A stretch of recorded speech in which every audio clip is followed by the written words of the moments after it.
अरविंद केजरीवाल पहली बार सरकार बनाने में कामयाब हुए। 70 में 67 सीटें कोई सोच सकता है? 70 में 62 सीटें कोई सोच सकता है साहब?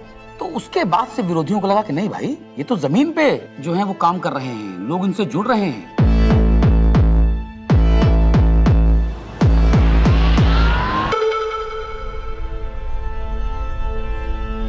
कहानी शुरू होती है तब से जहां से आम आदमी पार्टी ने पंजाब जीता। लोगों की भूख थी आम आदमी पार्टी की। उन्होंने कहा आम आदमी पार्टी हमें चाहिए। लोगों ने वोट दिया और पंजाब में आम आदमी पार्टी का जन्म हो गया। पंजाब के लोग जो हैं वो सच्चे बंदों को पसंद करते हैं और जिसके साथ दिल से जुड़ जाएं जुड़ जाएं।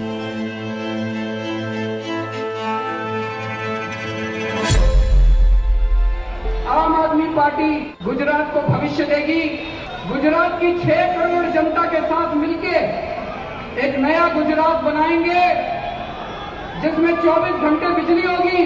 और उसके बाद आम आदमी पार्टी गुजरात में जैसे ही घुसी तो वहां से एक दिल्ली के अंदर हमें चेंज आता हुआ दिखाई दिया।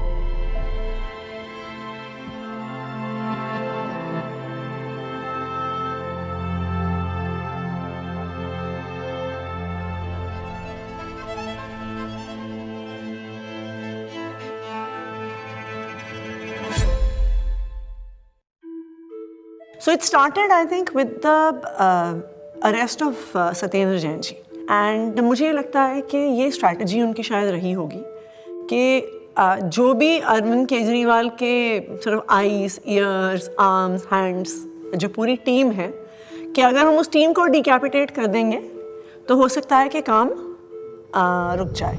टेबल में बैठे होंगे बीजेपी के 3-4 लोग बड़े बड़े, बोले यार अब केजरीवाल को बेईमान साबित करने का क्या तरीका। किसी ने आइडिया दिया होगा कि कुछ घोटाला, बोले यार कोई घोटाला कैसे, कोई चिपकेगा नहीं इस आदमी पे। दिल्ली के स्वास्थ्य मंत्री सत्येंद्र जैन को ईडी ने हिरासत में लिया। एनफोर्समेंट डायरेक्टरेट ने सबसे पहले अरेस्ट होने वालों में मैं था। ऐसे तो कोई कर्म किए नहीं थे कि जेल चले जाएं। फिर मैंने कहा ऐसे कर्म भी नहीं किए थे मंत्री बन जाए।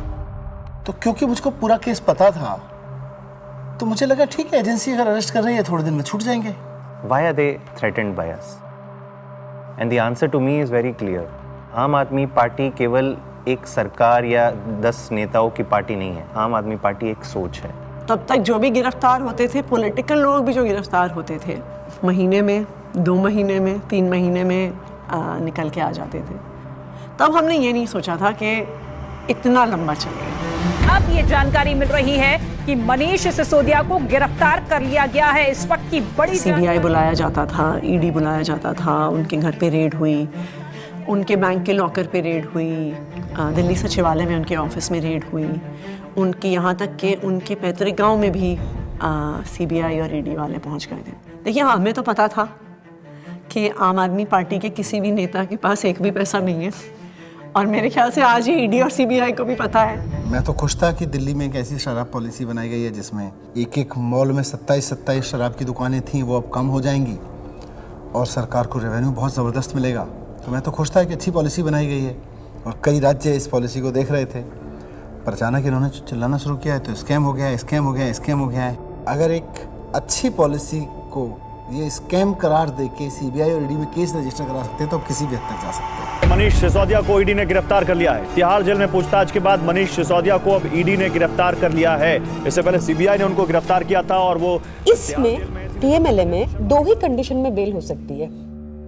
पहली कंडीशन या तो जो सरकार का इन्वेस्टिगेशन एजेंसी है वो कह दे कि केस नहीं। दूसरी कंडीशन बेल हो सकती है जब इन्वेस्टिगेशन एजेंसी द्वारा डाले गए सारे कागज जांच कर लिए जाएं। तो भाजपा की इन्वेस्टिगेशन एजेंसी क्या करती थी, लाखों की तादाद में कागज डाल दिए। अब जज साहब कितना टाइम लगाएंगे वो देखने को, 10 साल। हमने प्रोसीडिंग्स भी पूरी देखी थी सुप्रीम कोर्ट के अंदर। और सुप्रीम कोर्ट ने जो जिस तरह कमेंट्स किए थे उससे ऐसा लग रहा था कि ये केस कुछ है ही नहीं। सुप्रीम कोर्ट ने यहाँ तक कह दिया था कि आपका केस जो है ट्रायल के अंदर 2 मिनट में गिर जाएगा। किस तरह का केस आप बना के लाए हैं, क्योंकि सीबीआई के बाद मनीष सिसोदिया को ईडी ने भी गिरफ्तार कर लिया था, तो दोनों ही के अंदर जमानत उनको चाहिए थी। अब जब जैसे ही 30 अक्टूबर का दिन था, सुप्रीम कोर्ट ने बेल रिजेक्ट कर दी। जेल में पूछताछ के बाद मनीष सिसोदिया को अब ईडी ने गिरफ्तार कर लिया है। इससे पहले सीबीआई ने उनको गिरफ्तार किया था और वो तिहाड़ जेल में है। सीधे चलते हैं जितेंद्र शर्मा के पास। जितेंद्र, बताइए, ईडी ने गिरफ्तार कर लिया है मनीष को? जी बिल्कुल, आप देखिए दूसरे दिन लगातार जो ईडी है वो मनीष सिसोदिया को अरेस्ट करके उनका टारगेट अरविंद केजरीवाल ही था। इनको ये लगा था, इनके कैलकुलेशन में, कि पार्टी के साइकी में फर्क पड़ेगा, लोग टूटते जाएंगे। तो इसका मतलब ये है कि डेस्परेशन के मापदंड पे तो भारतीय जनता पार्टी अपने लास्ट थ्रेशोल्ड पे पहुंची और भारतीय जनता पार्टी की लीडरशिप भी उस थ्रेशोल्ड तक पहुंच गई कि अब और कोई तरीका नहीं है इनको जेल में डालना। बड़ी खबर यह है, आम आदमी पार्टी के सांसद संजय सिंह गिरफ्तार कर लिए गए हैं। आपके सांसद संजय सिंह की हो गई है गिरफ्तारी। ईडी ने करते थे संजय सिंह, उस पर कहीं ना कहीं एक बड़ी चोट फिलहाल आम आदमी पार्टी के लिए रहेगी, लेकिन राजनीतिक रूप से ये नुकसान तो है ही, लेकिन क्या सरकार का पक्ष रहेगा शराब नीति मामले में जब ये गिरफ्तारी हुई है, इसका भी इंतजार रहेगा। अब ये अपने आप में काफी ज्यादा तो भगत सिंह ने अपनी किताब में लिखा कि उनके छोटे भाई जब उनसे मिलने आए, फांसी की सजा हो चुकी थी तब तक, उन्होंने लिखा कि उन्हें ये फिक्र है हरदम नया तर्जे जफा क्या है। जफा मतलब अत्याचार। उन्हें ये फिक्र है हरदम नया तर्जे जफा क्या है, हमें भी शौक है देखें सितम की इंतहा क्या है। इस सरकार के ऊपर बिल्कुल फिट बैठता है कि ये सितम करने पे आए हैं और हम इनकी सितम की इंतहा देखना चाहते हैं। 2200 करोड़ रुपए की रिश्वत खिलाई अडानी ने। Nothing is going on record. 2200 crore रुपए की रिश्वत आपके अधिकारियों को। संजय जी, 2200 करोड़ की रिश्वत। संजय जी प्लीज। सर वो क्या बोल रहे हैं सर? वो आप इधर बोलेंगे कि उधर बोलेंगे? जिस तरीके से पार्लियामेंट में और पार्लियामेंट के बाहर अगर अरविंद केजरीवाल और पार्टी के वॉइस को एक स्ट्रक्चर करके जनता और देश के सामने रख रहे थे, बीजेपी उससे बहुत इरिटेटेड और फ्रस्ट्रेटेड थी। मैंने तो अपने घर के सामने एक बैनर भी लगवा दिया था कि फक्कड़ हाउस में ईडी का स्वागत है। अब कहानी जो है अलग लेवल पे पहुंच गई। अरविंद केजरीवाल भी ये बात समझ रहे थे कि जब एक के बाद एक नोटिस आ रहे हैं तो देर सवेर ईडी जो है उनको गिरफ्तार करने आएगी।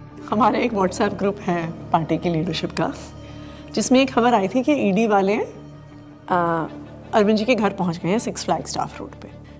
एंड मुझे याद है मैंने ओबरॉय के फ्लाईओवर के नीचे से फिर हमने गाड़ी का यू टर्न लिया था और फिर 6 फ्लैग स्टाफ रोड जो सिविल लाइंस में है वहाँ पे पहुँचे थे।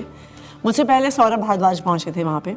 इतने में उन्होंने बैरिकेडिंग दोनों तरफ कर दी, बट मैं बैरिकेडिंग से पहले ही जो है वो अंदर पहुँच गया था। मैं तो मेरे को अंदर से किसी का मैसेज आया which was very sad thing to imagine. Arvind Kejriwal ji अपना बैग पैक कर रहे हैं और एक मुख्यमंत्री अपने घर में ही असहाय है, आप सोचिए। और वहाँ जो पुलिस खड़ी है वो उसके लिए नहीं खड़ी है, वो इसलिए खड़ी है कि किसी और को आने नहीं देंगे। उसके यहाँ जो ईडी के जो अफसर हैं वो उसको कह रहे हैं कि अब आप बैग पैक कर लो, आपको अरेस्ट कर रहे हैं। ईडी दफ्तर ले जाया जा रहा है अरविंद केजरीवाल को। इस वक्त की बड़ी खबर, बड़ा अपडेट, अरविंद केजरीवाल को ईडी ने गिरफ्तार किया है और ईडी दफ्तर उनको ले जाया जा रहा है। जिस तरीके से अब दिल्ली के मुख्यमंत्री अरविंद केजरीवाल को ईडी दफ्तर ले जाने की तैयारी की जा रही है और ये माना जा रहा है कि अब ईडी दफ्तर में उनसे पूछताछ होगी और उनके सामने। जब से मैं जर्नलिस्ट बना हूं 17 साल से, मैंने नहीं देखा किसी सिटिंग चीफ मिनिस्टर को अरेस्ट किया गया हो। तो मेरे मन में एक बात अंदर से आई कि पार्टी खत्म नहीं होने थी, सरकार नहीं खत्म होने थी। तो उस समय जो बाहर थे, जैसे संदीप पाठक बाहर थे जो संगठन के काम देखते हैं, हमारे जो कैबिनेट के जो साथी थे, आतिशी थी, सौरभ भारद्वाज थे, हमारे सोशल मीडिया के जैस्मिन थे। तो फिर हम सब लोग हमारे घर पे ही हमने सबको बोला, हम लोग वहीं धीरे धीरे वहीं गैदर हुए। अब ये देश को बचाने की लड़ाई है, तानाशाही के खिलाफ लड़ाई है और सभी मिलकर के लड़ेंगे और इस लड़ाई को जीतेंगे। कल 10 बजे भारतीय जनता पार्टी के मुख्यालय पर हम इसके खिलाफ प्रोटेस्ट शुरू करेंगे।